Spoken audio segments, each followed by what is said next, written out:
ஒரு பசுமையான காடு இருந்துச்சு. அந்த காட்டுல திடீர்னு பெஞ்ச மழையால காடே வெள்ளப்பெருக்கால சூழப்பட்டுச்சு. அதனால அங்க வாழ்ந்த பறவைகளோட வீடுகள் அனைத்தும் வெள்ளத்தால் அடித்து செல்லப்பட்டுச்சு.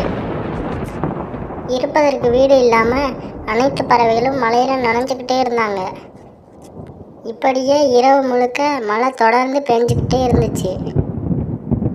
அப்புறம் அப்படியே ஒரு வழியா அடுத்த நாள் காலையில விடிஞ்சிச்சு.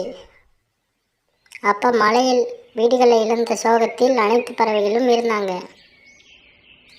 அந்த சமயத்துல ஒரு தேவதை வானத்துல இருந்து கீழே இறங்கி வந்தாங்க. பறவைகளே, உங்களுக்கு நேற்று நடந்த சோகம் எனக்கு தெரியும். அதனால ஆளுக்கு ஒரு வலிமையான வீட்டை கட்டித்தரேன். அது எந்த புயலாலும் மழையாலும் அசைக்கவே முடியாது அப்படின்னு சொன்ன தேவதை ஆளுக்கு ஒரு பழங்கள் வீட்டை கட்டி கொடுத்தாங்க. அந்த ஒவ்வொரு வீட்டையும் ரொம்ப ஆடம்பரமாக வலிமையாக கட்டி கொடுத்தாங்க தேவதை.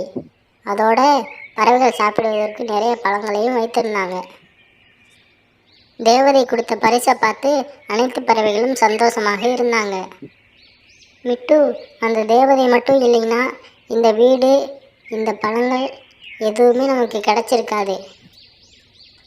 ஆமாம் சோனா, நம்ம போன ஜென்மத்தில் பண்ண நல்லது தான் இப்போ நம்மளை காப்பாற்றுதுன்னு நினைக்கிறேன். அப்படி இவங்க பேசிக்கிட்டு இருக்கும்போது கோரியும் காலுவும் அவங்களோட வீட்டுக்குள்ளே இருந்தாங்க. காலுஜி, இந்த வீடு ரொம்ப வசதியாக இருக்குது. நம்ம சாப்பிட்டு சாப்பிட்டு தூங்குறதுக்கு எதுவாக பழங்களும் நிறையாவே இருக்குது. ஆமாம் கோரி, நேற்று வந்த மழையும் நல்லதாக போச்சு. அந்த மழை மட்டும் வரலைன்னா நமக்கு இந்த வீடும் இந்த பழங்களும் கிடச்சிருக்காது. சரி, அது இருக்கட்டும் காலுஜி. நமக்கு இந்த பழங்கள் மட்டும் பத்தாது. அந்த சோனாவோட பழங்களையும் மிட்டுவோட பழங்களையும் நம்ம எப்படியாவது திருடியே ஆகணும். எதுக்கு கோரி? நமக்கு தான் தேவைக்கு அதிகமாகவே பழங்கள் இருக்கே, அப்புறம் எதுக்கு அதை திருடணும்னு சொல்கிற? அதெல்லாம் எனக்கு தெரியாது. அந்த பறவைகிட்ட அவ்வளோ பழங்கள் இருக்கிறது எனக்கு பிடிக்கவே இல்லை. அதனால் நீங்கள் எப்படியாவது அந்த பறவைகள்கிட்ட இருந்து பழங்களை திருட்டிக்கிட்டு வாங்க. நான் அந்த பறவைகள் 2 பேரையும் எப்படியாவது திசை திருப்புறேன் அப்படின்னு சொன்ன கோரிக்காக அந்த பறவைகள் 2ட்டையும் பேச்சு கொடுத்துச்சு. மிட்டு, சோனா, நான் நதிக்கரைக்கு தண்ணி எடுக்கும்போது அங்கே ஒரு பறவை அடிபட்ட நிலையில் இருந்துச்சு. அதை நான் எப்படியாவது கூட்டிகிட்டு வரலாம் பார்த்தேன், ஆனால் அது முடியலை.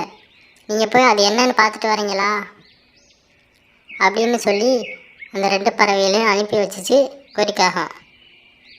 அந்த 2 பறவைகளும் அந்த பறவைக்கு என்ன ஆச்சுன்னு பார்க்கறதுக்காக நதிக்கரை நோக்கி பறந்து போனாங்க.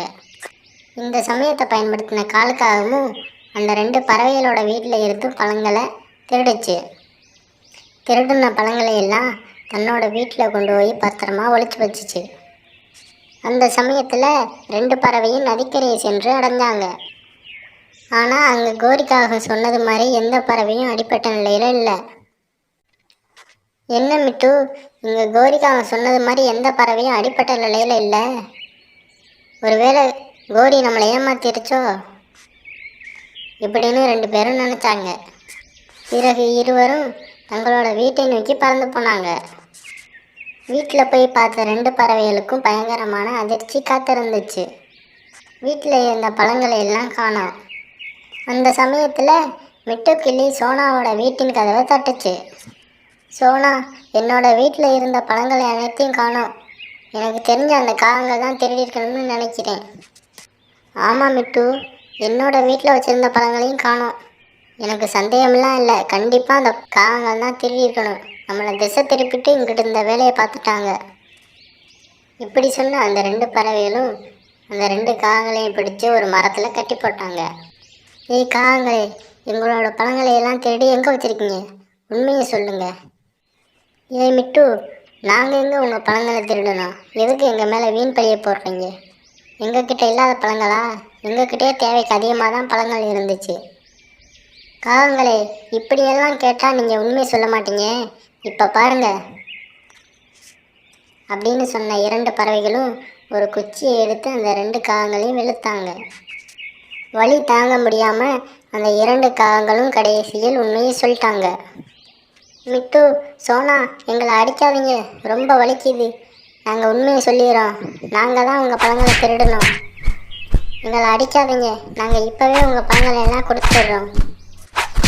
அப்படி சொல்லிட்டு திருடின பழங்களை எல்லாம் அவங்ககிட்டயே கொடுத்துட்டாங்க.